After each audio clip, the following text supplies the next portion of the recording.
¿Qué tal? ¿Cómo andan? Como siempre. Estaba viendo algunas series nuevas y una que me llamó la atención, una serie de Netflix con un género, un subgénero ya, el documental basado en crímenes reales. Me interesó esta serie en particular que se llama Starcase, que ahora está en Netflix, pero que en realidad no fue pensada para Netflix en un principio. Es una serie de un escritor norteamericano que fue acusado de matar a la mujer. Si bien no era tan famoso, hay como algo que lo hace parecerse al caso de O.J. Simpson. Es más interesante en realidad en este tipo de este subgénero el acusado que la víctima, increíblemente, ¿no? O sea, estos casos se vuelven interesantes por la persona que es acusada y no por la persona que murió, efectivamente.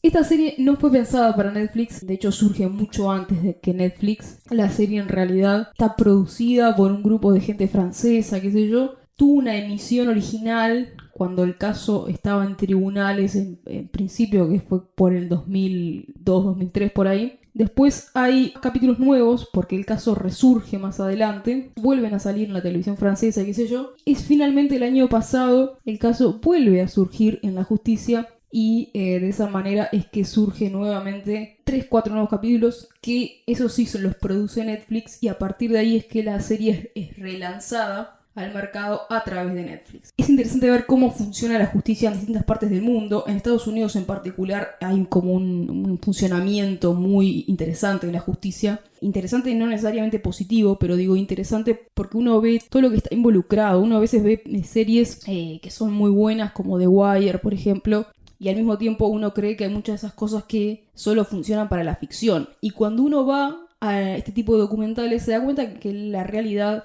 supera totalmente a la ficción. Que esos personajes que uno ve en series como The Wire, que a uno le parecen que son casi imposibles por el patetismo que muestran, etc., son no solo más que posibles en la realidad, sino que hasta peores en la realidad. Me parece que lo más logrado que tiene, lo más interesante es como el nivel de intimidad que logra la serie. Porque claramente estos productores franceses que filmaron esto no está contada desde tanto desde la entrevista, que obviamente está, sino más que nada desde la presencia de la cámara, sobre todo en la familia, en la casa de este tipo que está siendo juzgado, ¿no? De este escritor. Y la cámara está con él todo el tiempo, está con su familia todo el tiempo, en la intimidad. Están comiendo, está ahí en situaciones de mucha intimidad, en las cuales obviamente a veces hablan del caso, a veces no. También está en la intimidad de algunas personas que, por ejemplo, no le creen que él sea inocente. Pero más que nada en el entorno de su familia y de su abogado, que es el que lo defiende. Y en ese entorno es que vemos la cámara presente todo el tiempo, tratando como de mostrar el día a día de una persona que está en un juicio por, en definitiva, homicidio en primer grado en un principio, y que enfrenta, entre otras cosas, cadena perpetua. Ahora, hay que tener cuidado con algo. Este nivel de intimidad que logra el director, uno entiende que por la confianza que hay con el personaje, no necesariamente habla de realismo. Es decir, estamos ahí adentro de la casa con él, pero no necesariamente estamos... Esto significa que estamos viendo como su verdadera cara o que esto muestra cierto realismo, porque la presencia de la cámara, a mi entender, siempre está muy tangible. Es decir, en ningún momento siento que los personajes se olviden que hay una cámara. Y hay muchos momentos donde personajes como las hijas, por ejemplo, tienen conversaciones entre ellas o con una amiga que parecen como armadas, como guionadas. Que no quiere decir que esas conversaciones no se puedan dar.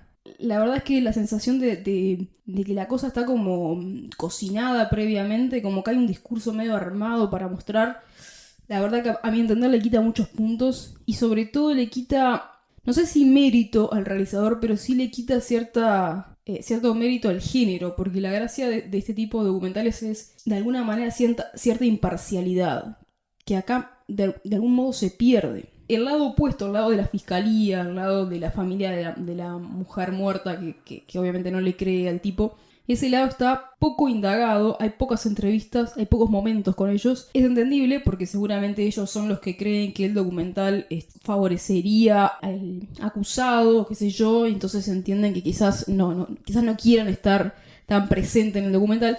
Lo que sí no entiendo es por qué las preguntas que el entrevistador le hace son tan pelotudas. Es decir, nadie le pregunta por qué creen que el tipo es culpable, por ejemplo. Eso es una pregunta que prácticamente no se hace.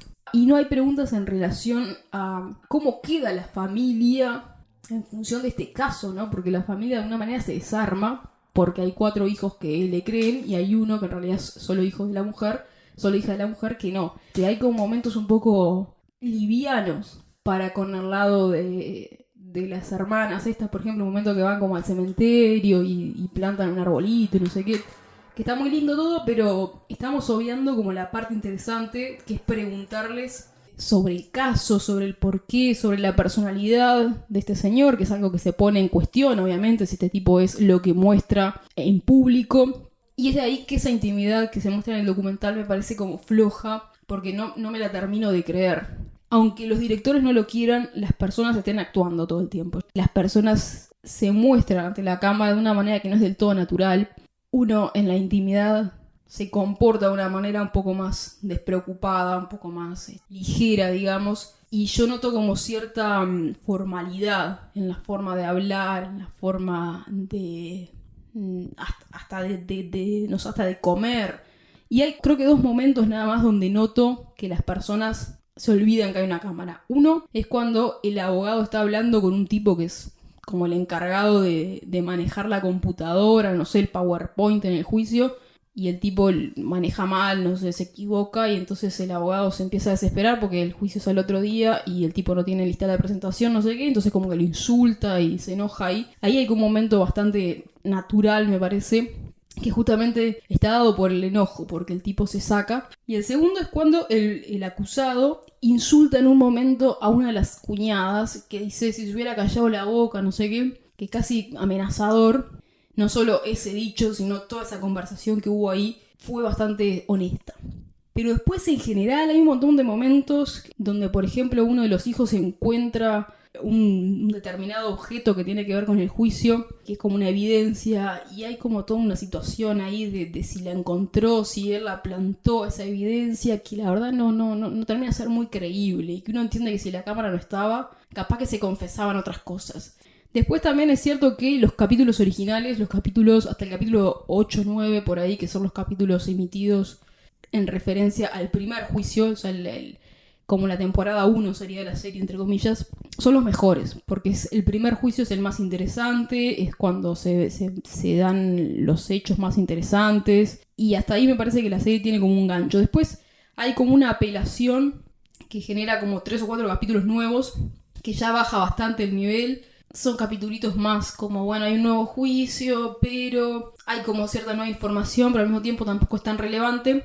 No obstante, está interesante. Y ya los 3 capítulos de Netflix son flojísimos. Son 3 capítulos casi que de hablar de la redención y de hablar como de temas más casi que hasta religiosos. O ciertamente un orden mucho más aburrido que los capítulos anteriores. Algo que me llama la atención que no aparezca es el tema de la elección del jurado. Es verdad que las caras de los jurados seguramente es algo que haya que mantener en el anonimato, igual que los nombres, pero me llama la atención que no haya ni siquiera discusión sobre el tema, porque me parece algo fundamental. Es decir, cuando te hacen un juicio en Estados Unidos, eligen 12 jurados que son civiles, personas que te van a juzgar, y hay que elegirlas entre la defensa y la fiscalía. Y uno generalmente elige en función de la gente que entendés que por el contexto social en el que vive, la edad, etcétera, te puede favorecer. Y de eso la verdad que no se habla y me llama bastante la atención porque es una de las cosas más interesantes cuando hay un juicio.